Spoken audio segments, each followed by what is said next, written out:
from his, yes, from his youngest days, that was something that just really drove him.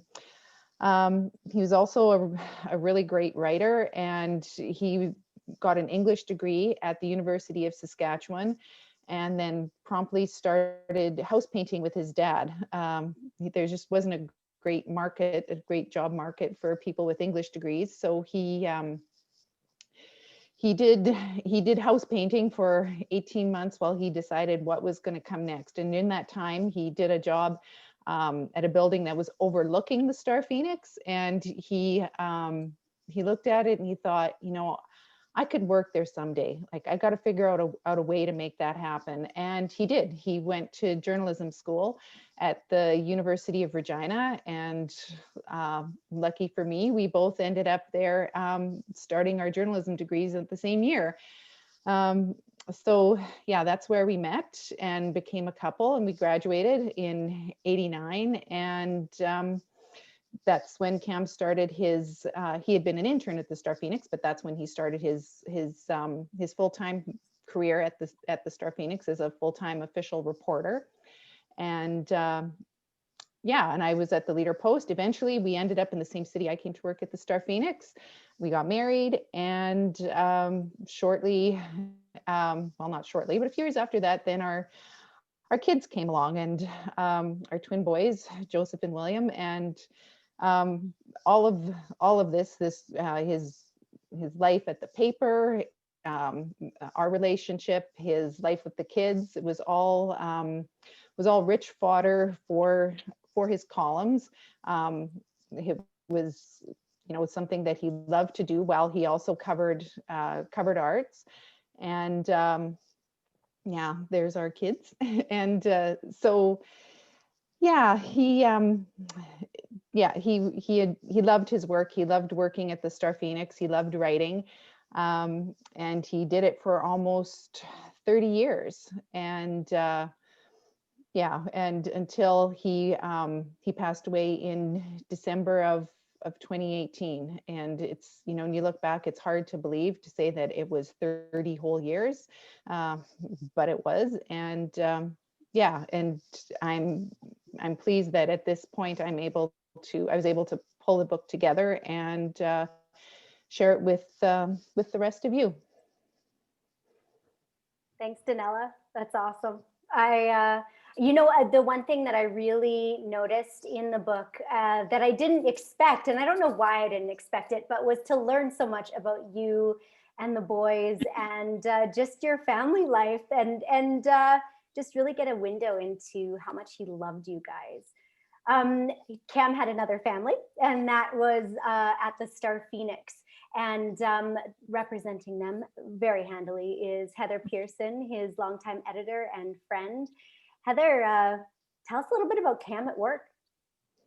Oh, it's such a pleasure to be here to do that. Cam is often in my thoughts and in my mind. So to come together with people to remember him is just super special thing to be doing tonight.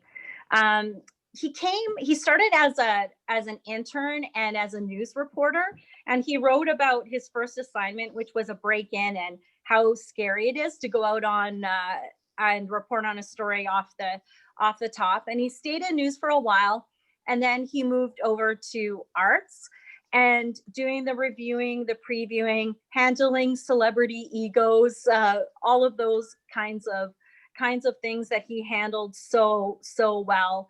And then there was his column, which was a bit set apart from his arts writing.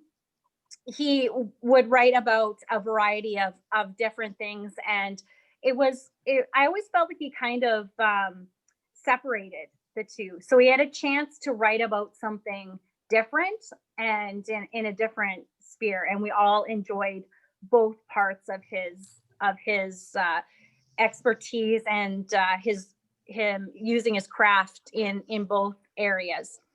I would say what people don't know about his time at the Star Phoenix in terms of his work is that it's funny, because when you called me his longtime editor, I think of him as my editor so much, because even when I was city editor and we got to sit right close to each other, his desk was near mine on the city desk when I was the city editor, which is kind of like you're doing assignments, you're taking the calls from the public. It's a really crazy and fun job. And Cam was right there to overhear my crazy phone calls and support and talk about how crazy people are together. So he was fantastic to have close at hand for that, because he would get as outraged as I would, which we weren't jaded about it. We got over just crazy people set us off both in the same way. So we bonded over that, I think.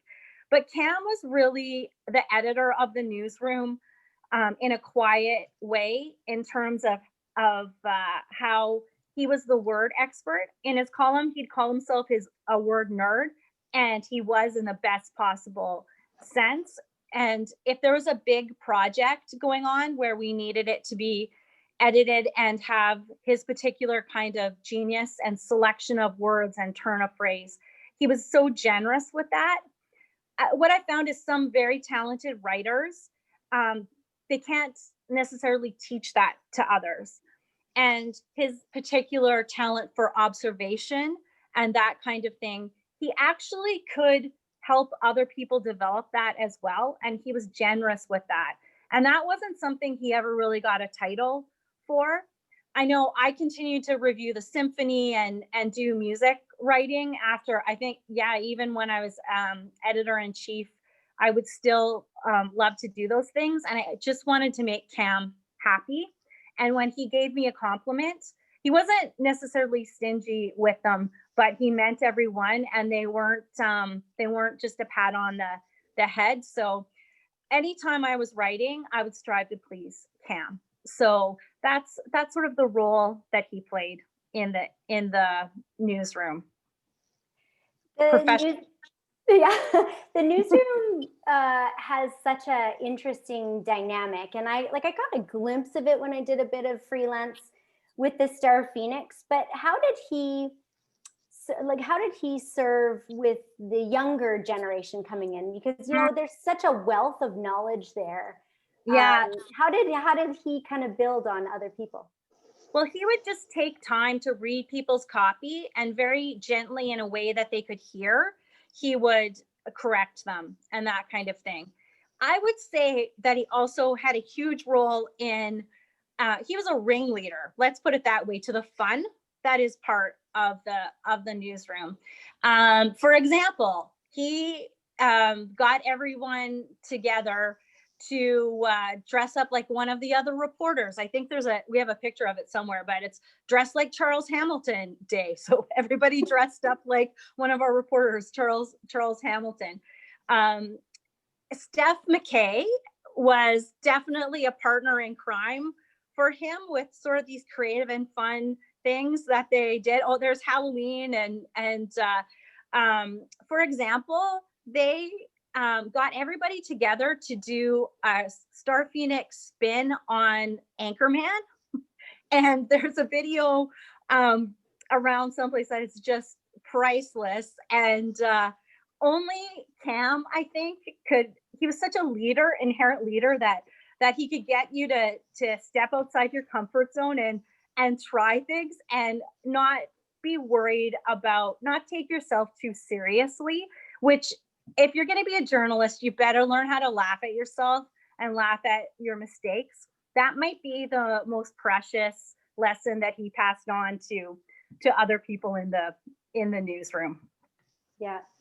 The one thing working with Cam that I found was just how big a role he played in the arts community, and really, like you said, being unassuming.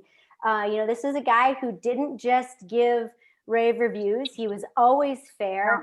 And even if they got a negative review the last time, artists were always excited. Like, I remember showing up to news conferences and being like, why aren't you excited? I'm here. Like, I brought the camera.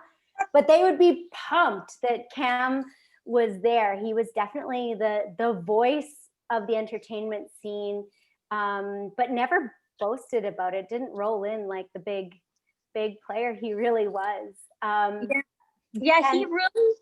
He really understood the line between being a booster and being, like, he didn't consider himself a person that was supposed to promote necessarily, but he wanted to advance them.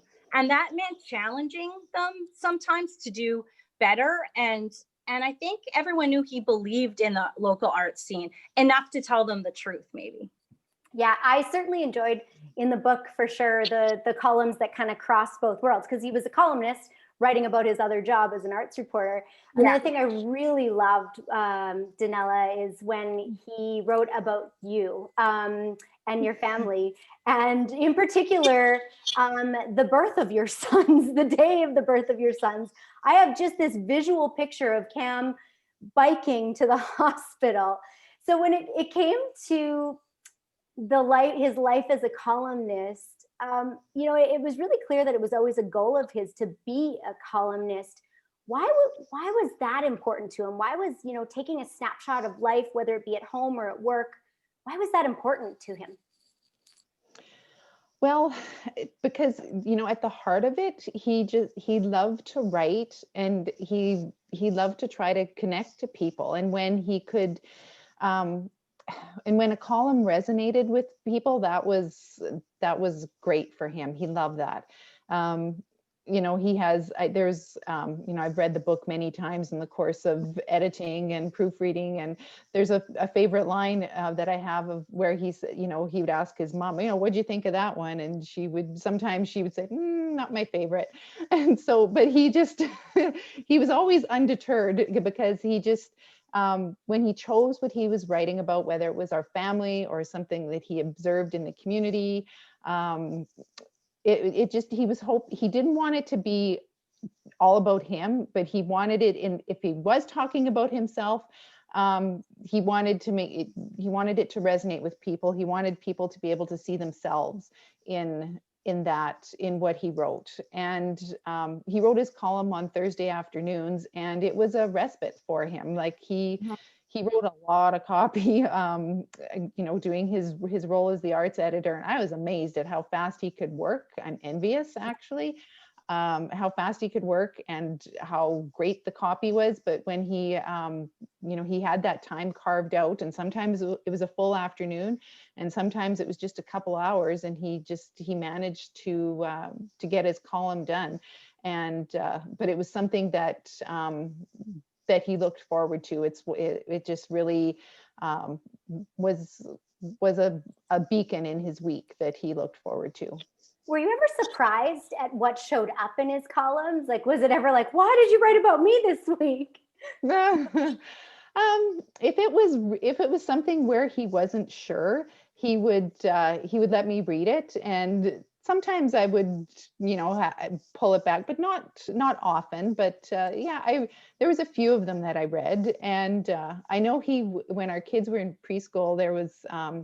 I volunteered to host the preschool moms for one of our co-op preschool meetings, and he wrote a column about the flurry of activity that happens when a bunch of people are going to come over to your house. And I think we had a really ugly light fixture in our dining room, and I think I even said that light fixture has to go before these people come over. So he wrote about that. And one of our colleagues, John Granger, I recall, he said to me shortly after that, he says, "You're okay with all of that?" It was like almost like he thought the curtain was being pulled back just a bit too much. But I thought, it's for art. It's okay. Yeah, it's artistic expression. Do you have a favorite column? This is actually a question that's come up. I know we're going to take Q&A afterward, but did you have a favorite one that maybe was about you or about the family? I think there's three that I really enjoyed reading about or rereading as I was working on the book. One was a fairly recent one where he was planning a potluck for at the newsroom, and the hassle that ensued when he tell people, okay, we're having this potluck, and he said all the women to a T, all of them would say, well, what can I bring? And this question just confounded him. So he got quite a good column out of that. And there's one that he wrote, it's in the Nostalgiaholic chapter, which I think is just one of his best written columns, where he talks about how he was bored one afternoon when he was about 12 years old and hopped into one of the family cars, and what ensued when he was initially he just sat in it, and then he took the keys and started it up, but there's just and then you can just imagine what happens from there. But it's just a lovely column. There's not a word wrong in that column. It was just really a great display of how well he wrote. And then the one that just is close to my heart because it was just a common thing between us was when he was getting ready to go to some arts event, and I was like, he was worried that I was going to hassle him about what he was going to wear. It was that question, when we were going out, I'd be like, is that what you're going to wear? And so, so that was, that one always makes me smile as well, because it's just a real slice of life. Absolutely. I mean, the Dockers, you couldn't let him leave the house in the Dockers. Green Dockers. Heather, what was your reaction to seeing the compilation of columns in book form, just seeing all of his work amassed in one place?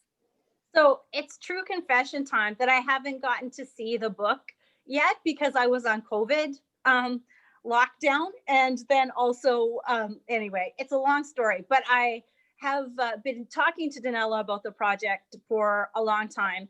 And when I saw the cover, I got weepy because I really think that people need a bit of Cam right now. We need his, even Donella mentioned nostalgia, and that's a dirty word for some reporters, but Cam managed to do nostalgia and looking back on who we are and who he was, and in such a fresh way all the time and enjoyable. So I really am relieved that the people of Saskatoon get to enjoy Cam's writing again, get to remember who we are through his eyes. I don't think the timing could be any better. And even it's just a good excuse to talk about him and remember him. And I know many of us do. So that was my feeling. Thanks. Donella, I know you're going to read a little bit of Cam's work, but just before that, I want to know kind of just a brief history of the manuscript. How long had Cam been working on this? How did you decide to finish it? He had been working on and off on the book as it was known in our house for about 5 years.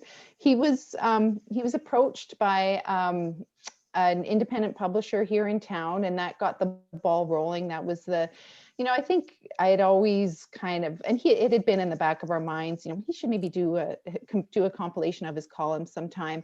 It didn't work out with the independent publisher, but he had done a lot of work, and I had a conversation over Messenger this week with a young woman who helped him pull the columns from the database, Kayla Pentelik, who was a student at Evan Hardy at the time and was interested in writing and was thinking about getting an English degree, which she went on to do, and is now studying for her PhD at McGill.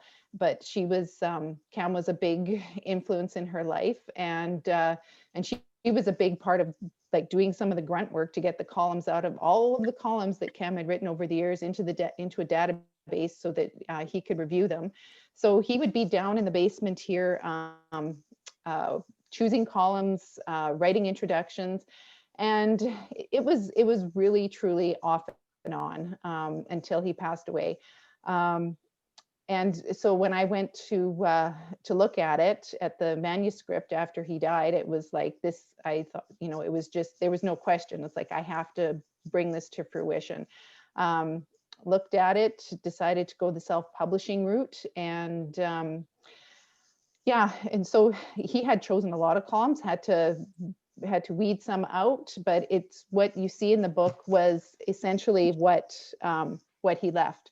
So it's just it's so gratifying to actually bring it to this stage from just getting it from a Word document to a real live book is just, I'm thrilled.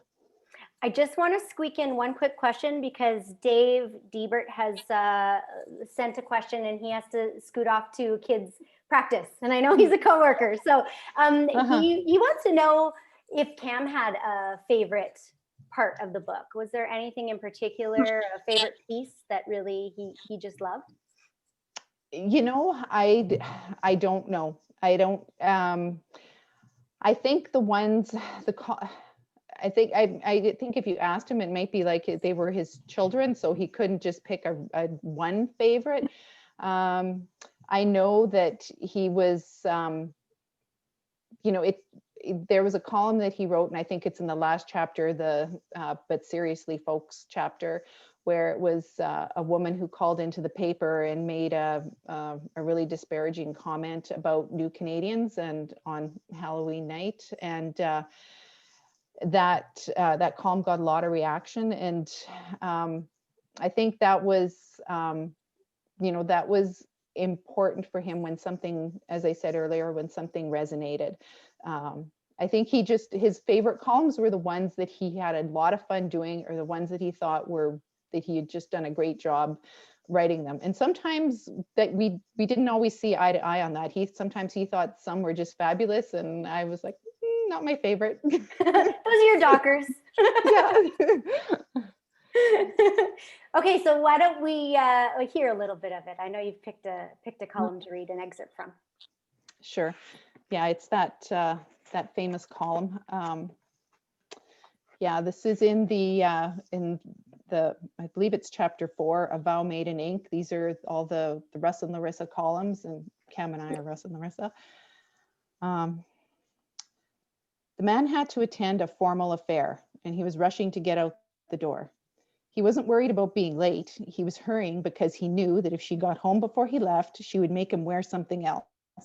He didn't want to go through that. The humiliation wasn't so bad. It was knowing she would be right. That, and having to wear the proof all night long. The Polly Cotton, I told you so. Besides, he was perfectly capable of dressing himself. The results may not be perfect, but they would be good enough. What's wrong with good enough? He decided on the pants first. They looked clean and they didn't need ironing, and he hadn't worn them in a while. Dockers. Not messy cargo-ish Dockers, but dressy office-ish Dockers. Green, but not too green. That's where the outfit would start. He decided it felt right. And the best thing, she wasn't home to ask, are you going to wear that? Are you going to wear that does not mean, are you going to wear that? It never has, and it never will. What it means is, don't wear that. But she doesn't want to say, don't wear that, because she doesn't want to sound shrewish. It's in her nature to seek a consensus. A consensus is when the two of you work together to come to her way of thinking.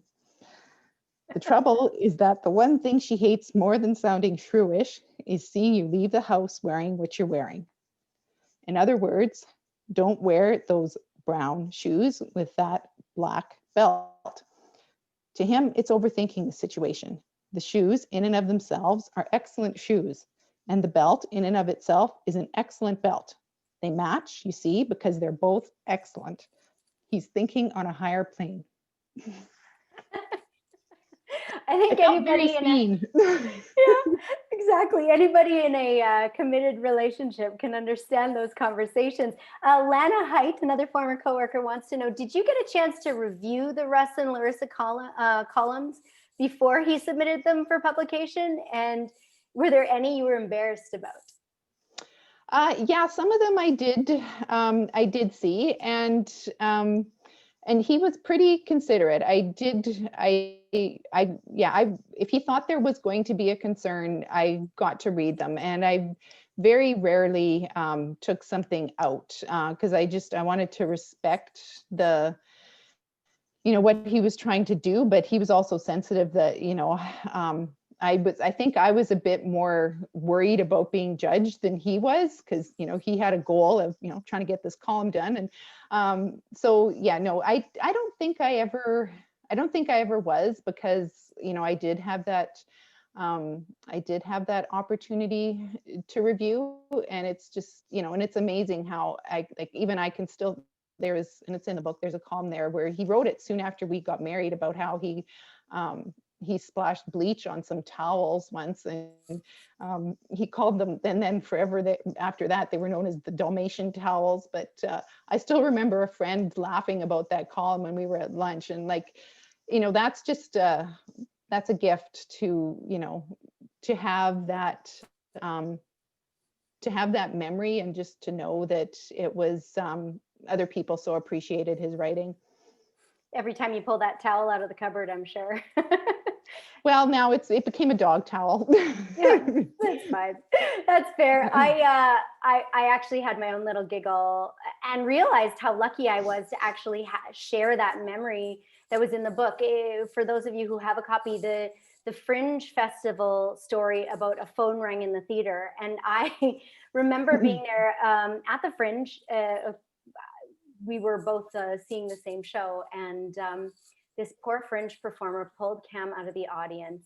And I'll let you guys read the story, but I just remember going, oh no, because it was without giving too much away, the title of the show was How to Train Your Man.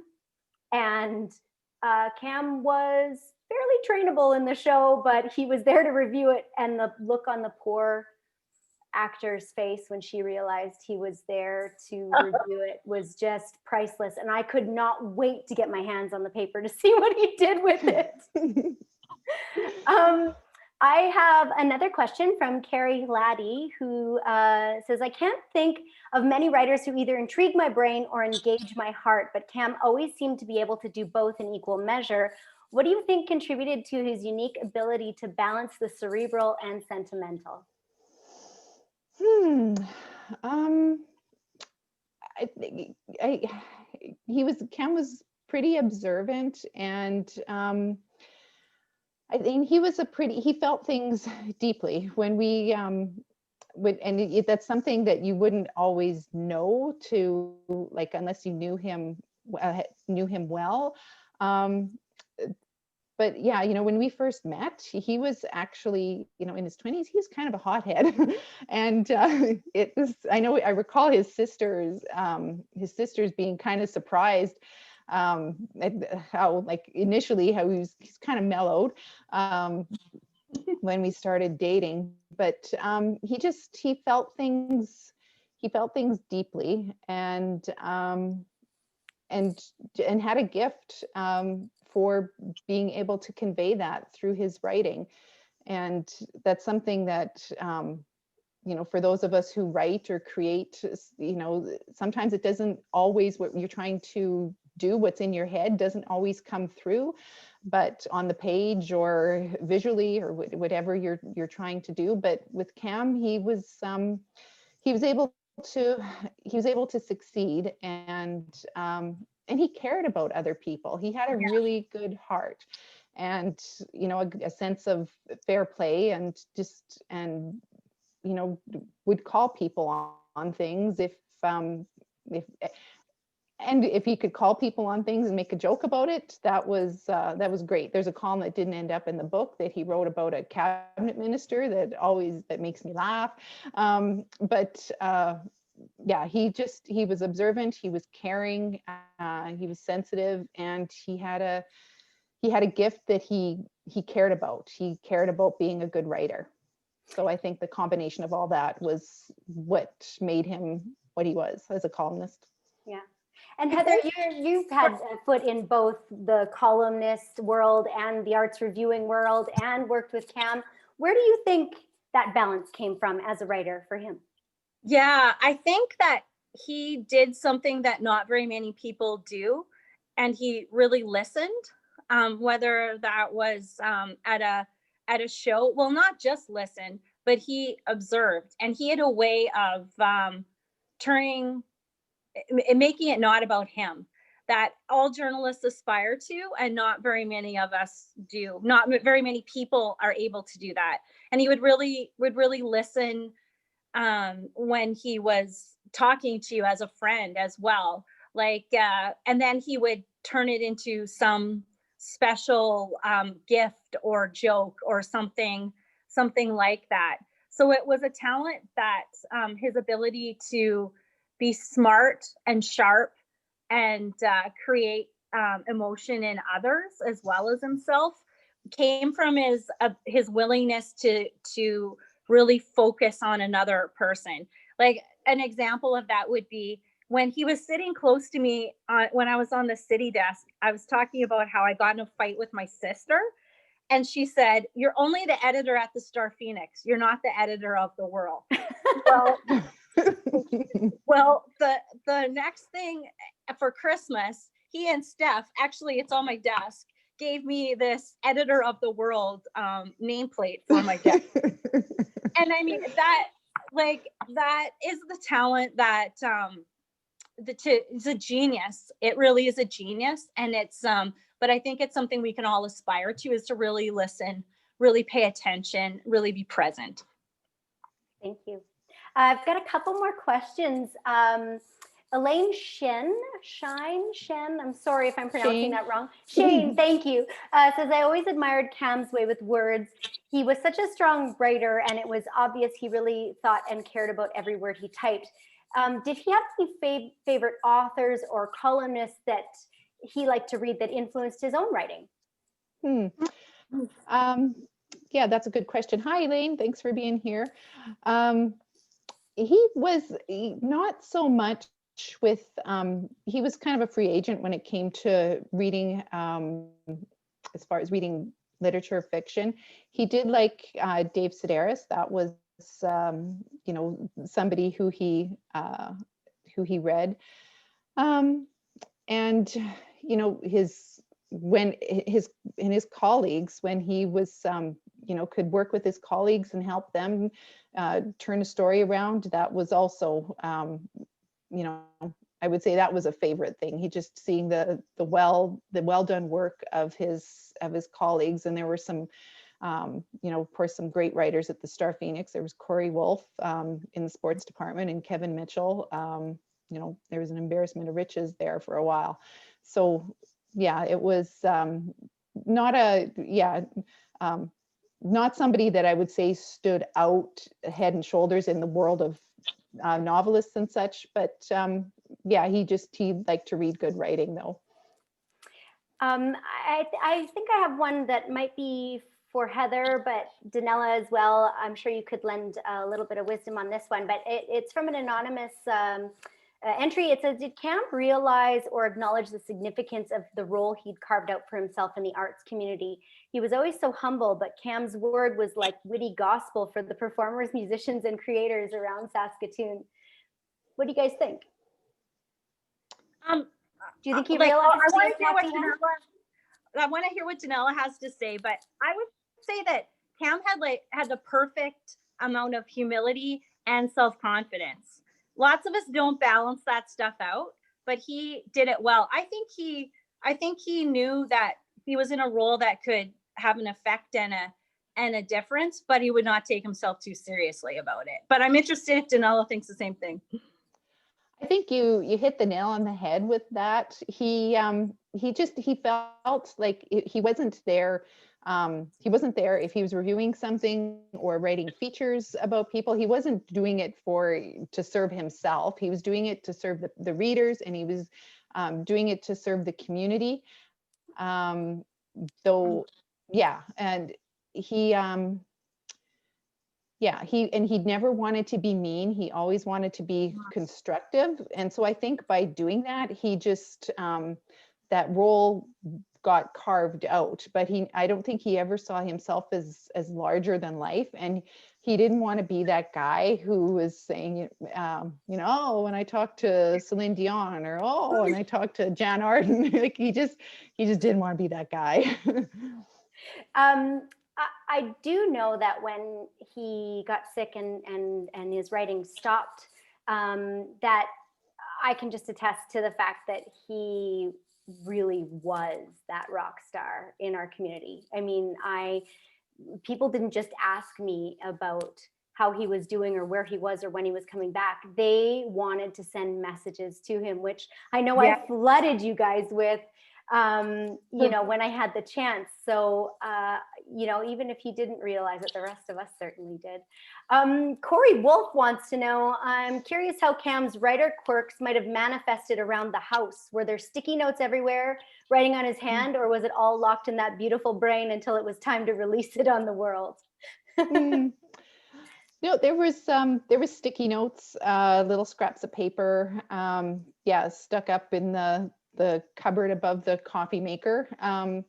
Yeah, and when I had to take his things home from the office, there was a bulging file of column ideas, and it wasn't organized. It was just this file folder with a bunch of stuff thrown into it, and like I don't think any of it would have really made sense to anybody but Cam. So yeah, I think a lot of it was in his head, and those people who are writers or who have had to write on deadline, especially columnists, I think they'll know sometimes you don't know what you want to write about that week. And I would often hear, I don't have a good idea this week. I don't have a good idea this week. So he would have to spin straw into gold, and he often did that. And I was, if I could contribute in any way, I was, and really, I mean, this has just been, it's just stuck in my head. I know one time we were driving through Saskatchewan, we were going down into the States, and we were driving by Val Marie and heading towards the border, and we're like, how close is it? We don't have no idea. And I said something like, I said, those signs, those mileage signs, they're for the week. And he said, I'm going to steal that. And I'm like, I was so proud of myself that he was going to steal that line. But no, but you know, everything else was his. On that vein, actually, I have a question that really relates to that. It said, did it ever occur to Cam that he was writing a legit self-help articles for men? Thanks, Heath. I think he hoped that he wasn't the only one, that he was throwing a life preserver out there, and that if someone would, if there's other guys who could pick up on it and support him, he was happy to play that role, whether it was dealing with his partner or not injuring himself too badly while he was doing a home improvement project or something like that. He was just, he was happy to be the voice of the everyman. I think we have time for one more question. What do you guys know what his favorite concert was and why? Or are there any kind of concert review articles that stick out in your brain that he wrote? I think there was, he liked, he took a lot of pride in being able to write those concert reviews on deadline and dealing with all the logistical issues that could happen, whether it was not having Wi-Fi or not being able to send that review, and just working on a super tight deadline. He wrote one, and I think it was a former colleague, James Parker, I think said something about a Motley Crue review that he did that was just fabulous. But I think the concert that he enjoyed the most was the AC/DC concert in 1996. I think it was August 1996. That was the first night he went out after our kids were born. And so he and his buddy Jeff went out and went to this concert, and it was before the big Taylor Field AC/DC concert. So yeah, he said it was an amazing concert. And I would have to say, like, that one, because of who he was with and the time of his life that it had happened, that would be one of those top concerts. Daddy's first night out. Mm-hmm. Breaking free, getting rid of the bottles for a while. Sorry, go ahead. No, I was going to say he let me review the Taylor Field AC/DC concert because he knew how much I love AC/DC as a good small town Saskatchewan girl. So he was spreading the love about that. I didn't know that was his favorite. I might have not stolen it from him, but he gave it to me. So that's right. Well, he wanted you to get thunderstruck. Yeah, and I did. Well, that's good. I have a comment from Betty Ann, and Heather, this might actually go to you. It says, Cam was great to work with in the newsroom, maybe tell us a little bit about the Seinfeld-inspired Festivus pole and Cam's hibachi barbecues at the picnic table and Christmas cheer in the park. So I guess this is more of a storytelling than question, really. Yeah, totally. Well, Betty Ann and Cam, such good long time colleagues and coworkers, and I know how special their relationship was. But yeah, definitely, Cam just brought so much fun to the newsroom. Yeah, every year, annual hibachi barbecue out on the picnic table where people would sit and smoke. He would take that over once a year, and we'd have a barbecue. He was usually behind. There's a tradition where the staff at the Star Phoenix sneak off to drink Bailey's or another shot at Christmas time, and he was right in there for that all the time. Now that I'm editor in chief, I have to pretend I stay home and pretend that it's not happening. That's my role in that. But like I can't. And his desk had this beautifully curated collection of items. Oh, I wasn't gonna do this anyway. And there's a glove with a ball in it that remains there, but just precious mementos from his life. I don't know what all of them meant, but some stones and feathers and photos and just things that had meant a lot to him. And I guess it's an extension of that being present thing. He remembered to do fun things. One of the examples is he always had his skates with him so he could go skating at the Bessborough, go for a skate at the Bessborough at lunchtime, which, you know, people like me just think we're so busy and run around. Well, Cam took the moments to do things like that, and he helped the rest of us have those moments too. Danella, there's just one quick question. I know we were running short on time, but Gerard Hengen wanted to know if he ever got tired of reviewing Blue Rodeo. Yeah,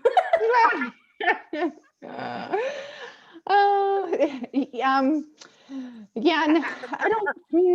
I think at the end, if he did go to a concert, it would be like, yeah, Blue Rodeo. It would be like, you know, he'd go for me because Blue Rodeo is one of my favorite bands. But he was, yeah, for like all those years of reviewing concerts, like, and you know, I think we went to that AC/DC concert at Taylor Field, Heather, and I think he was happy. When you get to that point, he was happy not to be working. Right. Yeah, it's yeah, as he says in the book, you know, he always, like, you know, whether it was movies, when he reviewed movies or reviewing concerts or theater, it was like, this must be nice. And his line, which lives on in the book, is like, well, nobody said it would be hard. So, but but it was yeah, no, he still got the satisfaction of doing a good job. If he could turn around a concert review on deadline, that was like a professional pride that he took in doing that. So he was happy to do it. Well, I thank you guys for sharing so much about Cam and wonderful memories about him. I just, I thought he put it so perfectly, that just said, you know, don't drive by, not every time, stop for a second and look around. And it's been so nice to stop for a second and look around at the work of Cam Fuller and the impact he had on all our lives. And thank you to everybody who joined us in on the question and answer. It's just been so nice to kind of have you, Danella, share him with us for all these years, and open up your family as well. I know the boys are watching, so just thank you for sharing him with us all these years, and thank you for sharing his work with us once again so that we can feel good. Heather said it right. I mean, there's no better time for this work than right now because of how it makes us feel. So I'm going to pass it off to you, Danella, and just let you say some final words. Sure, thank you. You know, I was so nervous for this launch, but you know, as we got started getting into it, I was thinking, this is fun. I wish I could pay more attention to the chat, because I know I can see lots of names. So hi, everybody, and thank you so much for being here tonight. And I just wanted to say a few thank yous to Heather for working on the post media end of things, first of all, and getting permission for the columns, and for just being so supportive throughout this whole venture. And Brittany, thank you for your role tonight. It was wonderful. And to everyone at the Star Phoenix, past and present, everybody's just been so supportive about the book. And to Kayla, who I mentioned earlier, for her role and in doing some hard slogging to pull out the columns, to the team at Friesen, the self-publishing company that I went to Michelle Bolton at 3C Publications, who did a crucial copy edit when I was flagging last year. I'm indebted to her that her eyes were on the book as well. To Cam's family and his nieces and nephews, to my family, my siblings and my stepmom, who were always supportive. Even back in the day, they would always be asking Cam, how's the book going? And afterwards, asking me, how's the book going? So I'm thankful to them. All my coworkers, past and present, who've taken an interest and been supportive. I see Carla's name. So that's lovely. And yeah, just to, everyone who has just been, and to my kids, geez, they have been, quietly and steadfastly supporting what I'm doing, asking me, when I've got my computer open, what are you doing? And it's like, I'm working on the book, and just following along, and just being as proud as I am that it's coming to became a reality. So, and really to everybody who's here tonight, and to everybody on Facebook, every time I put a post up about Cam's book, everyone was just like, that's so great. And that was so great to get that encouragement, because it was more work than I thought it would be. But in the end, it was, I'm just so thankful that it's finally here. I kept that vision in my head, and I can see it over my shoulder, and I'm thrilled. And I hope, I know that Cam knows it's out there, and I'm very proud for his work to be read, and I'm proud of him. Thank you, Danella. That's wonderful. So the fuller picture, Cam Fuller Looks at Life, is on shelves right now at McNally Robinson Booksellers in Saskatoon. So grab your copy. And then also, if you want any more updated news on the book, where else you can get it, and where it's going to go from here, camfuller.ca. I'll pass it back over to Rachel to wrap up on McNally's end. Thanks for tonight, guys. Thanks, Brittany. Thanks so much, Brittany. Huge thanks to you for doing such a great job hosting, and of course to Danella Hoffman for working with us. So we're really pleased that we could be a part of this. Thanks to Heather Pearson as well. I don't know if there's anything else I can say that hasn't already been said. Just thanks so much for joining in. And of course, yeah, please make sure you pick up a copy of the book. Sorry, Danella, I'll let you. I realized, I know it's going to forget somebody. Thank you, Rachel, to you and the team at McNally for doing this launch and for carrying Cam's book. I mean, that was always in my mind's eye. I'm going to see this book at McNally, and that's what happened. So none of this would be possible without your support. So thank you. Oh no, we're happy to do it, and glad that the book is on the shelves. And I wouldn't be doing my job if I didn't plug it one more time. We have copies available online and in store. The store is closed right now, but we will be open again tomorrow morning at 10 a.m. So feel free to give us a call if you'd like to have one set aside. So I think we'll wrap up there. And there was a slide that I missed earlier, so I think I'll just end off. I'm gonna just share my screen again with this picture of Cam as we say goodnight this evening. And thanks again for joining us.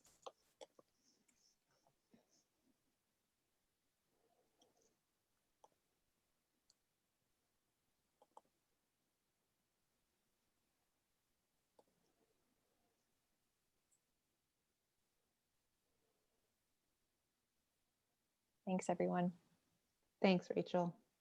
Thanks, everybody. Have a great evening. Thanks. Have a good night. Bye, Bye. guys. Bye.